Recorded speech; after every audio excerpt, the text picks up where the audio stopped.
안녕하세요. 저는 춘천 한마음교회 전윤경입니다. 저는 구원의 확신을 갖고 싶었습니다. 그래서 삶에 있어 최우선이 교회가 되어야 한다고 생각했고 그 구원을 이루기 위해 노력했습니다. 그런데 한순간 찾아온 의심으로 그동안 이뤄오던 구원의 확신이 무너지는 것을 보게 되었는데요. 부활하신 예수님을 만나고 나서야 진정한 구원의 확신을 얻게 된 간증을 이 시간 나누고자 합니다. 저는 어린 시절 부모님이 젖소도 키우시고 농사도 짓는 시골에서 사남매 중에 장녀로 태어났어요. 첫째 딸인 저는 부모님을 도와 동생들을 챙겨야 했었고 또한 사시사철 일이 해도 해도 끝이 없다고 하시는 부모님과 함께 농사일을 해야만 했습니다. 학교가 끝나면 봄에는 밭에 가서 풀 뽑고 고추 씻고 옥수 심고 여름에는 논에 가서 피 뽑고 밭에 가서 고추 따고 가을에는 산에 가서 알밤 줍고 논에 가서 벼 추수하는 거 도와드리고 겨울에는 축사일로 사료푸대 나르고 볏짚 나르는 게 일을 도와드려야 했어요. 일이 너무 많으니까 이 일은 언제쯤 끝날 수 있을까? 나는 농사일하러 태어났나? 라고 할 정도로 어린 저에게는 힘든 일이었습니다. 그렇게 일이 많으셨던 부모님은 늘 피곤해 지쳐 쓰러지시듯 잠이 드셨고요. 저 또한 부모님과 함께 농사일을 하며 유년기를 보내야 했습니다. 그러다가 대학에 가서 지금의 남편이 저를 전도해서 그때부터 교회를 다니게 되었어요. 처음 본 교회 모습은 가정집을 개조해서 만든 교회였는데요. 학과 수업이 끝나면 교회로 갔습니다. 사탁이 바로 옆에 있어서 함께 모여서 기도하고 찬양하고 밥도 해서 나눠 먹고 또 주일학교 아이들과의 만남이 제가 처음 접한 교회 모습이었어요. 가족 같은 분위기가 너무 좋아서 집에서 일하듯 교회 일에도 열심을 내게 되었는데요. 그렇게 교회를 다니다 보니까 나도 이제 천국 갈 수 있구나 라는 구원의 확신이 점점 생기더라고요. 하나님이 나를 위해 독생자 아들 예수를 이 땅에 보내주시고 그분이 내 죄를 대신해서 십자가에 달려 죽어주셨다는 사실이 너무나 감사해서 그때부터 교회에서도 열심을 내게 되었어요. 그러면 왠지 하나님이 구원도 해주시고 천국에 갈 수 있을 것 같았거든요. 그때부터 제 삶의 모든 것은 교회 중심의 삶이 되어갔습니다. 매일 새벽에는 새벽 예배 드리고 출근했다가 저녁에는 교회로 퇴근해서 기도하고 양육받고 교회에서 하는 모든 것에 빠지지 않는 믿음 좋아 보이는 자매가 되어갔어요. 그러다 보니 결혼 후에는 더욱더 열심히 해야 하는 사람이 되어 있었는데요. 방송실, 교회 문서 정리, 주보, 재정, 기도 모임, 전도 모임 등 교회에서 하는 모든 양육에 참여하며 최우선순위를 교회에 두고 생활했습니다. 매일 교회로 출근을 했는데요. 새벽에는 새벽 예배 드리고 집에 갔다가 오전 10시까지 다시 교회에 모여서 1시간 기도하고 청소하고 점심밥 먹고 오후 2시부터는 노방전도, 아파트 전도지 붙이기, 방문전도 등 계절에 맞춰 변화를 주며 전도를 하러 다녔어요. 그리고 아이들 끝날 시간에는 집에 가서 밥하고 저녁 먹고 저녁 8시부터 다시 기도하러 교회에 모였습니다. 이렇게 우선순위를 교회에 두고 생활하다 보니까 어느덧 저는 열심히 하는 교회에 열심히 하는 성도가 되어 있었어요. 겉으로 보이는 모습은 누가 봐도 믿음이 좋아 보이고 열심히 하는 사람이었던 거죠. 그런데 제 속마음은 그렇지 않았어요. 교회를 열심히 하면 구원의 큰 확신 가운데 믿음이 좋아질 것 같았는데 그렇지 않았거든요. 언제쯤 믿음 좋은 사람이 될까? 이런 생각만 들었습니다. 그러니 자꾸 나를 바라보게 되었어요. 이런 생활이 길어지면 길어질수록 뭔가 마음이 지쳐만 갔습니다. 수련회나 집회를 다녀오면 주님이 나를 사랑해 주시니 기쁜 마음으로 달려갈 수 있으리라 결단하고 다짐했어요. 그런데 정말 이상하게도 일주일, 길면 한 달의 시간들이 지나면 이 기쁜 마음이 어디로 갔는지 없어지는 거예요. 그러면 변함없이 또 나를 보며 구원을 확인하게 되고 내 믿음을 점검하게 되었습니다. 나는 왜 이럴까? 친구들을 만나러 다니는 것도 아니고 사회생활을 하는 것도 아닌데 나는 왜 성경에 있는 사람들만큼은 아니더라도 왜 신앙이 좋다고 하는 사람들 있잖아요. 왜 그런 사람들처럼 변화되지 않을까? 무엇을 더하면 나도 그런 사람들처럼 변하게 될까? 늘 이렇게 마무리가 되었습니다. 그래서 기도도 열심히 했는데요. 기도를 하다 보니 말로 하는 것에는 한계가 오더라고요. 계속 같은 말을 되풀이하게 되고요. 그때 방언에 대한 말씀과 실제 방언을 하는 사람을 보니 신기하기도 하고 기도하는 것이 즐거워진다 하시고 사모하기만 하면 다 주신다고 하시더라고요. 그래서 그때부터 성경에 나오는 은사들을 사모하게 되었고 그 처음이 방언이었습니다. 말씀 집회를 통해서 방언을 받게 되었어요.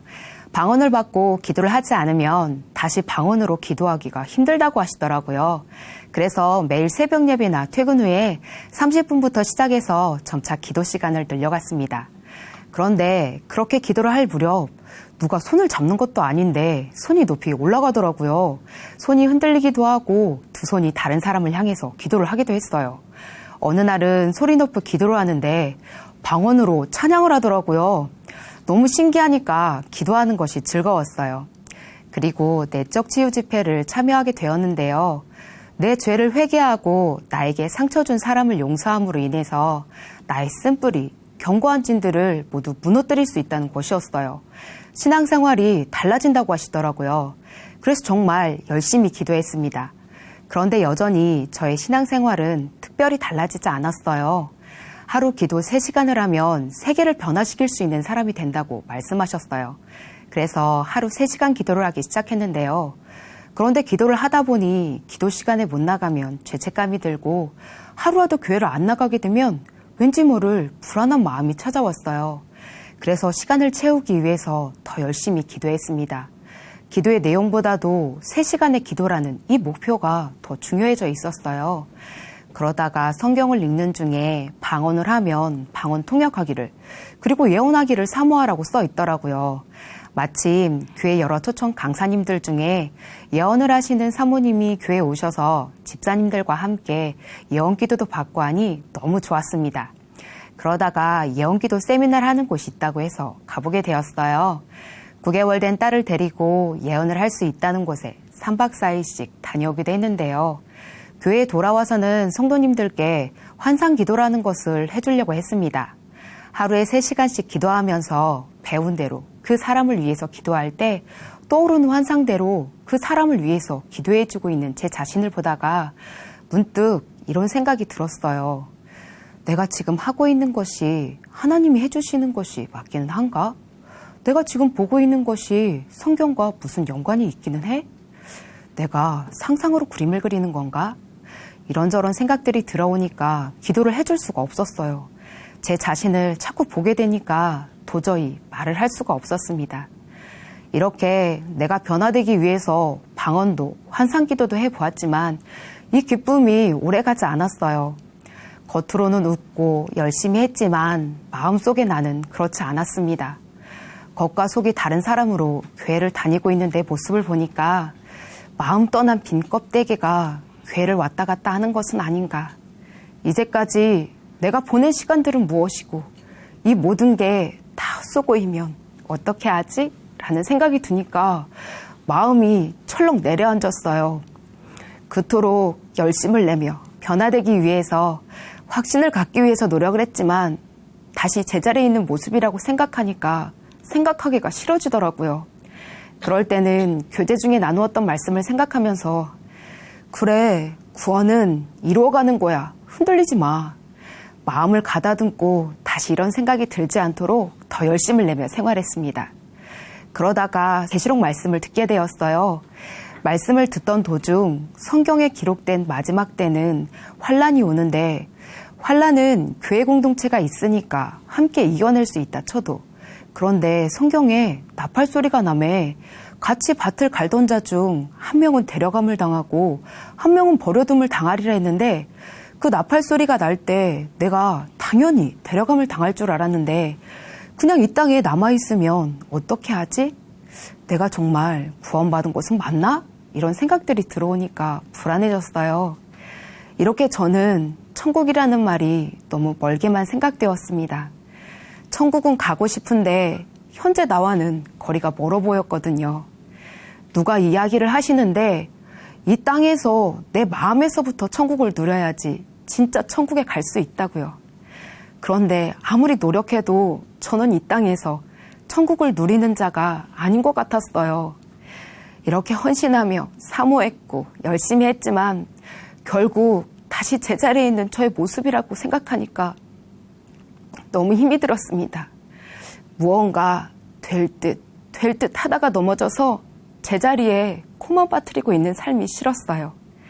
진짜 이렇게 살고 싶지 않았습니다. 정말 살고 싶다라는 이 말이 마음속에서부터 터져나왔어요. 하나님, 저 좀 살려주세요. 저 정말 이렇게 살다가 죽고 싶지 않아요. 이렇게 몸부림을 치며 눈물의 기도를 했습니다. 그러다가 남편이 직장을 옮기게 되면서 이사를 했어요.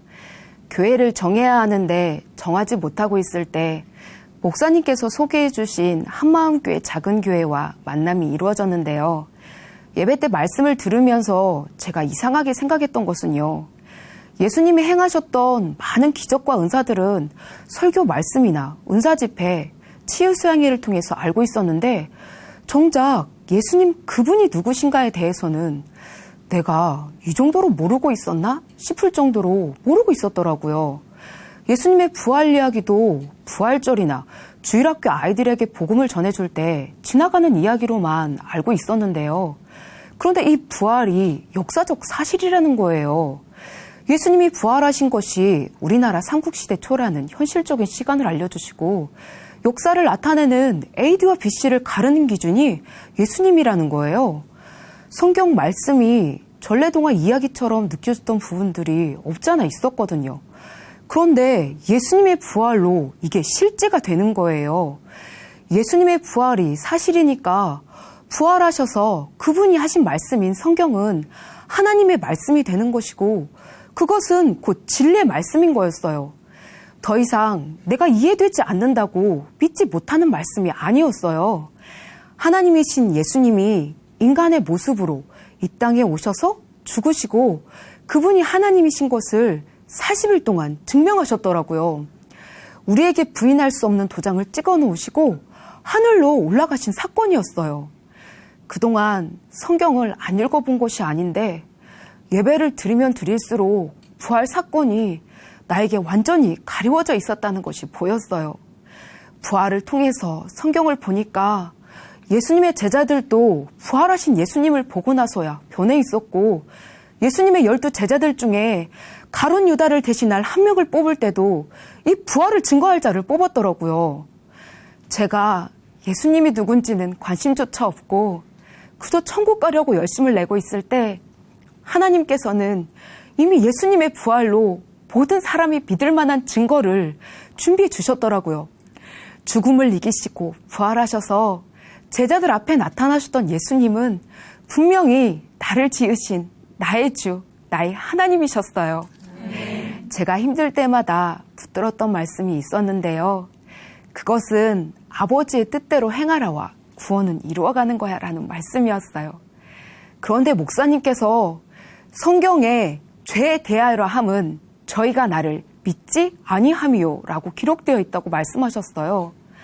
저는 정말 그분을 믿는다고 말했는데 부활하신 예수님 앞에 서니까 제 속마음이 보이더라고요. 예수님 비켜보세요. 제가 지금 마음이 바쁘고 할 일이 많잖아요. 지금 다른 사람들은 기도 열심히 하고 봉사도 열심히 하고 있어요. 저도 천국에 가려면 열심히 해야 되잖아요. 지금도 쫓아가야 되는데 뒤처지면 안 되잖아요.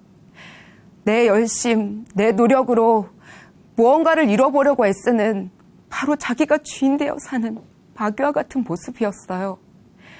부활로 다 이루셔서 구원의 선물을 들고 나를 찾아오신 예수님을 밀쳐내고 내가 주인 되어 믿지 않는 죄인이었어요. 하나님 앞에 서니 정말 내가 주인 되어 살아온 죄된 마음 이것뿐이었어요. 그동안 마음으로 잡고 있던 것들을 다 내려놓고 진심으로 부활하신 예수님을 믿지 않는 이 죄를 회개할 수밖에 없었습니다. 그리고 부활하신 예수님을 나의 주인으로 고백하게 되었습니다. 그 후 제가 힘들 때마다 붙들던 아버지의 뜻대로 행하는 자라는 말씀이 새롭게 비춰졌는데요. 전에는 행하는 자의 초점이 맞춰져서 무엇이든 열심히 해보려고 노력했던 제가 이제는 부활하신 주님으로 아버지의 뜻이 무엇인지를 헤아리는 자가 되었어요. 아버지의 뜻은 요한복음 6장에 내 아들을 보고 믿는 것, 부활하신 예수님을 보고 믿는 것이었어요. 구원은 내 행위로 구원을 이루어가는 것이 아니라 구원은 예수님이 오셔서 단번에 이미 이루셨고 역사 속에 주시고 가신 확실한 증거, 이 부활을 통해서 믿는 것이었어요. 그날 이후 구원의 확신이 있다고 당당히 말하던 남편에게 여보, 내 옆에 와서 좀 앉아봐봐. 예수님이 부활하셨어. 이게 실제야. 예수님이 부활하신 걸로 구원이 흔들리지 않게 됐어. 제가 듣게 된 부활의 말씀들을 전해주었는데요. 남편의 시큰둥해 보이는 모습에 상관없이 부활하신 예수님을 이야기해 주었습니다. 그때부터 남편이 집에 들어오면 하는 말이 오늘은 작은 교회에서 무슨 말씀 들었어? 얘기 좀 해봐봐 라고 먼저 말을 걸어오더라고요. 그렇게 구원에 자신이 있어하던 남편도 지금은 요나의 표적, 이 부활을 통해서 확실한 증거를 보여주신 예수님을 만나고 본인의 믿음이 신념 위에 세워졌다고 고백하며 지금은 부활의 복음을 증거하는 저의 든든한 동역자가 되었습니다. 구원은 이루어가는 거야 라며 열심히 하던 제가 구원의 확신을 얻으려고 노력했을 때는 구원조차도 힘들었는데 이제는 부활하신 예수님을 만나고 구원의 확신뿐만 아니라 내 마음이 천국이 되었어요. 이젠 하루 몇 시간씩의 기도나 봉사를 못한다고 해도 예전처럼 눌림도 정죄도 없어요. 기도나 봉사를 못해도 예수님이 나의 주인이심은 결코 변하지 않는 사실이잖아요. 오직 부활하신 예수님만이 저의 주인이십니다. 한 번은 새벽 기도를 집에서 하고 아이들을 어린이집에 다 보낸 후에 집안일을 하고 있었는데요. 문득 이렇게 여유 부리고 가만히 있어도 되나 하는 생각이 들면서 마음이 눌리는 거예요. 전에는 이 시간이면 언제나 교회에서 일을 하고 있었고 누가 오라고 하지 않아도 늘 교회 일을 찾아서 하곤 했었거든요. 그런데 예수님이 나의 주인이신 것이 부활을 통해서 확실히 보이니까 교회에 나가서 부활하는 시간만이 아니라 예수님을 내 마음의 주인으로 모시고 움직이는 모든 삶이 예배라는 것을 바라보는 순간 설거지를 해도 빨래를 개켜도 예배고 내 자녀를 키우는 모든 순간순간이 예배였어요. 이분과 동행하는 나의 삶 전체가 예배가 되니까 정말 자유했어요. 삶의 최우선순위를 교회 일에 두며 나를 바라보던 자가 이제는 최우선순위를 부활하신 나의 주 하나님 앞에 서는 것으로 바뀌게 되었어요. 그러고 보니 이 땅에서의 삶은 하나밖에 없더라고요. 예수님이 이 땅에 왜 오시게 되었는지, 왜 죽고 부활하셨는지를 생각하게 되니까 복음 전하는 이거밖에 없더라고요. 그래서 저는 요즘 한 영혼이라도 살리고자 하시는 하나님의 마음 때문에 전도지를 붙이고 있는데요. 집집마다 전도지를 붙이면서 기도를 해요. 아버지께서 마음을 열어주세요. 이 전도지 그냥 쓰레기통에 버리지 않고 힘들어하고 있는 그 사람이 볼 수 있게 해주세요. 저처럼 아버지를 만나서 기뻐하게 해주세요. 한 사람이라도 이 전도지를 통해 부활하신 예수님을 만나게 해달라고 기도합니다. 부활하셔서 모든 것을 다 이루어주신 예수님, 당신은 나의 주인이세요. 이제는 나의 주인 되신 예수님과 함께 이 땅에서부터 천국의 삶을 누리며 부활의 증인된 삶을 살겠습니다. 감사합니다.